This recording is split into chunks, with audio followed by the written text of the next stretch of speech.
You have been brainwashed, not by a secret organization, not by some hidden elite controlling the world. No, the truth is far more unsettling. You have been programmed by something much closer: your parents, your teachers, your society, and most dangerously, your own mind. But here's the question: are you really you, or just a collection of borrowed thoughts, conditioned responses, and societal expectations? Think about it. The way you speak, the way you dress, the ambitions you chase, did you truly choose them? Or were they chosen for you before you were even old enough to question them? From the moment you were born, you have been absorbing, mimicking, conforming. Every compliment, every punishment, every unspoken rule shaped you into what the world expected. And over time, you forgot who you were before the world told you who to be. But here's the good news: there's a way out. By the end of this video, you will know how to shatter the illusion of who you think you are. You will uncover the real you, the version of yourself that has been buried under layers of conditioning. The question is, are you ready to wake up? Jim had everything: respect, wealth, a loving family, the kind of life people envy, a high-paying job, a beautiful home, a social circle full of admiration. He had followed the script of success perfectly, but inside, something felt off. Every morning, as he adjusted his tie in the mirror, a quiet voice whispered, "This is not you." He silenced it. After all, what did it even mean? Of course, this was him. He had built this life with his own choices, had not he? But that voice never truly went away. It followed him like a shadow, whispering at odd moments, during small talk at work, during dinner with his family, even in the quiet moments before bed. Then, one day, the illusion shattered. It happened in the middle of a board meeting. Jim sat at the long glass table, nodding along as his colleagues spoke. His boss made a joke, and everyone laughed, including Jim. But as he chuckled, something inside him cracked. Why was he laughing? Did he even find the joke funny? The realization hit like a lightning bolt. He was not laughing because he wanted to. He was laughing because it was expected of him. In that instant, the truth became painfully clear. He had spent years performing, playing a role so well that even he had started to believe it. He excused himself, rushed to the bathroom, and stared at his reflection. His own face felt unfamiliar, like he was looking at a stranger, a man who had spent decades being what others wanted him to be. And that's when the panic set in. Because if he was not the person he had been acting as, then who was he? Carl Jung called this the persona, the mask we wear to fit in. It's the version of ourselves that we construct piece by piece to be accepted by society. As children, we learn which behaviors bring approval and which bring rejection. We mold ourselves accordingly. Speak too loudly. Be quiet. Express too much emotion. Calm down. Have an unpopular opinion. Just go with the flow. So, we adapt. We become what's expected of us. We learn to smile when we don't feel like it. We learn to agree when we actually disagree. We learn to hide parts of ourselves because showing them might mean rejection. And as we grow, we get rewarded for it.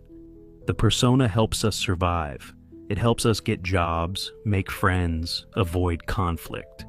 Society loves people who fit the mold, but at what cost? The cost is authenticity. The cost is the slow erosion of the real you. How many times have you laughed at jokes you did not find funny?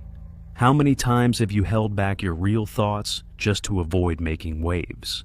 How many times have you played a role instead of showing up as yourself? It's easy to brush it off as harmless. But here's the truth.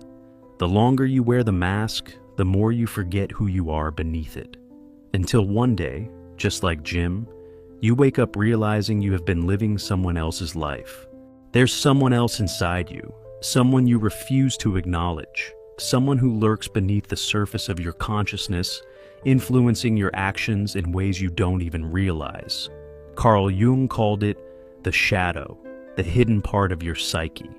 It holds the emotions, desires, and traits you have been taught to suppress. And the more you push it away, the more power it has over you. But here's the disturbing part. You don't even realize it's there. Think about the last time someone insulted you. Maybe they called you lazy, or selfish, or weak. You instantly reacted. Anger, defensiveness, maybe even denial. But why? If it was not true, why did it bother you so much? Because deep down, some part of you fears it might be true. That's the shadow at work. It stores everything you don't want to admit about yourself. The fears, the flaws, the desires you have buried so deep, you have convinced yourself they don't exist. And yet, they do exist. And they influence you every single day. Ever noticed how certain people irritate you for no logical reason? Maybe you despise arrogance, yet you find yourself drawn to confident people. Maybe you can't stand attention seekers, but a part of you wishes you had the courage to stand out. Here's the uncomfortable truth. The traits you hate in others, they are a reflection of your own shadow. They are parts of yourself you have rejected. Qualities you were once told were wrong or unacceptable. Maybe as a child, you were punished for being too assertive, so you buried that part of yourself. Now, when you see someone else being bold, it triggers you. Maybe you were taught that showing vulnerability makes you weak, so you suppress your emotions. Now, when you see someone openly express their feelings, you mock them. It's not that you actually hate those traits in others. You hate that you are not allowed to express them yourself. This is why suppressing the shadow is dangerous, because the more you ignore it, the more control it has over you. It shows up in passive aggressiveness, in sudden bursts of rage, in self-sabotage, in unexplained fears and insecurities. You can try to bury it. Pretend it's not there. Wear your persona and act like everything is fine. But the shadow never disappears. It just waits. Until one day when you least expect it, it comes out. And when it does not ask for permission. Most people spend their lives at war with themselves, though they don't even realize it. On the surface, they play their roles, being kind, responsible, and agreeable. They suppress their anger, their desires, their instincts. They do everything in their power to be seen as good. But deep inside, there's another force at work. It whispers thoughts they'd never dare speak aloud. It fuels urges they pretend they don't have. It makes them react in ways they can't explain. This is the war between the persona and the shadow. The persona, the mask we wear to fit in, tells you to be polite when you want to be blunt. It tells you to be selfless when you crave recognition. It tells you to smile when you want to scream. But the shadow does not disappear just because you ignore it. It festers in the background, waiting for an opening. Maybe you have felt it before. That moment when you snap over something small, when you lash out and don't know why. When you say something cruel, then immediately regret it. That's your suppressed shadow breaking through. And this inner war starts in childhood. As kids, we are naturally wild, expressive, and honest. But society teaches us that some behaviors are wrong. Don't be so loud. Don't get angry. Don't cry. Don't draw attention to yourself. Slowly, we start cutting off parts of ourselves to be accepted. We learn to present only the side that people approve of, the persona. But what happens to everything we suppress? It does not just disappear. It turns into anxiety, depression, self-doubt.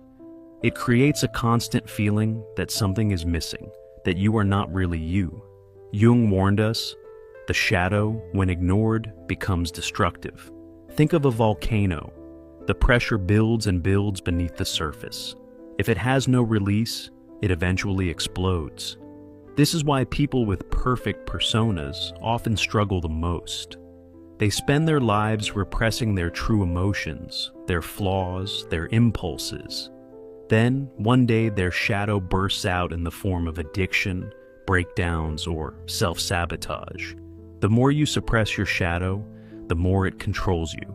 It shows up in relationships, why you keep attracting toxic partners, why you push people away, why you sabotage your own happiness. It shows up in your habits, why you procrastinate, why you lash out, why you feel empty even when you have it all. Your shadow is not your enemy. It's the part of you that's been exiled, screaming to be heard. And until you acknowledge it, you will never be free. So, how do you break free from the false identity you have been conditioned into? How do you discover the person you were meant to be before the world told you who to be? Jung called this process individuation, the journey of integrating your persona and shadow to become whole. This is not about becoming someone new. It's about reclaiming the parts of yourself that you have abandoned. Individuation is not easy. It requires deep self-reflection, honesty, and the courage to confront your darkness. But it is the only path to true self-awareness. Here's how you begin. Step 1. Observe your persona. Your persona is the version of you that interacts with the world. It's the mask you wear to be accepted by society, your family, your friends, and even yourself. But how much of it is really you? Take a moment and write down 5 words that describe how others see you. Are you seen as kind, intelligent, funny, responsible, hardworking? Now ask yourself, are these traits truly who I am, or just roles I play to fit in? For example, if people see you as nice, but deep down, you constantly suppress your real thoughts to avoid conflict, then nice is a persona trait, not your authentic self. If people see you as confident, but you secretly battle insecurity, your persona is masking a deeper struggle. Start paying attention to when you act differently in different situations. Do you become quieter around authority figures, more agreeable with friends, more serious at work? Your persona is not inherently bad. It helps you function in society. But when it becomes your entire identity, you lose touch with your true self. Once you recognize your persona, you can begin to uncover what it has been hiding. Step 2. Identify your shadow. If your persona is what you show the world, your shadow is what you hide. It's the part of you that contains all the emotions, desires, and impulses that you were taught to reject. And the easiest way to identify your shadow? Look at the people who irritate you the most. Make a list of traits that annoy you in others. Do you get frustrated by arrogance, cowardice, people who seek attention? Now ask yourself, why do these traits trigger me so much? Jung believed that the qualities we hate most in others are often reflections of the qualities we suppress in ourselves. If arrogance irritates you, is it because you suppress your own confidence? If cowardice frustrates you, is it because you avoid facing your own fears? If attention seekers annoy you, could it be that you secretly crave recognition, but don't allow yourself to seek it? Your shadow is not just your dark side. It contains your hidden strengths as well. A shy person might have a suppressed boldness waiting to be expressed. A people pleaser might have a buried assertiveness that needs to emerge. A passive person might have a repressed drive to take control of their own life. The traits you deny do not disappear. They manifest in unconscious ways, through anxiety, passive aggression, or even self-sabotage. To become whole, you must acknowledge these hidden parts of yourself. Step 3. Integrate the shadow. Embrace the uncomfortable. Once you have identified your shadow, the next step is integration. This means embracing what you've been avoiding and finding a healthy way to express it. Instead of denying your shadow, channel it. If you suppress anger, turn it into assertiveness. Learn to stand up for yourself and set boundaries. If you suppress ambition, allow yourself to strive for more. Stop pretending you don't care about success. If you fear failure, use it as fuel for action. Stop letting the fear of what might go wrong prevent you from trying. Jung himself faced his subconscious through active imagination, a process where he would engage with his shadow in deep inner dialogue. He would imagine speaking to the darker aspects of his mind, asking them what they wanted, why they existed, and how they could be integrated. You can do the same through journaling, meditation, or creative expression. Write a letter to your shadow. Ask it what it wants. Meditate on past moments where you felt deep emotions, anger, shame, jealousy. What were they trying to tell you? Channel your hidden traits into creativity, art, music, writing. Let them have a voice. The goal is not to eliminate the shadow, but to accept it as part of who you are. True power comes not from suppressing your darkness, but from learning to own it. Because when you stop fighting yourself, you finally become whole. For the next 24 hours, become a silent observer of your own life. Watch yourself, not as you want to be, but as you truly are. Notice the little moments when you fake a smile to be polite. The times you laugh at a joke that is not funny, just to fit in. The hesitation before you speak your mind, afraid of what others might think.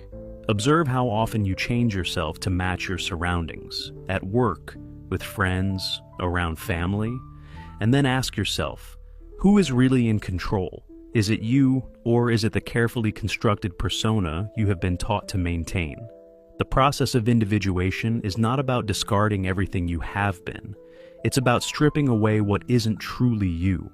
It's about uncovering the person you were before the world told you who to be. Your real self has always been there, waiting beneath the layers of expectations, social conditioning, and unconscious fears. The question is, are you ready to meet them? Your journey starts now. Subscribe for more deep psychology insights.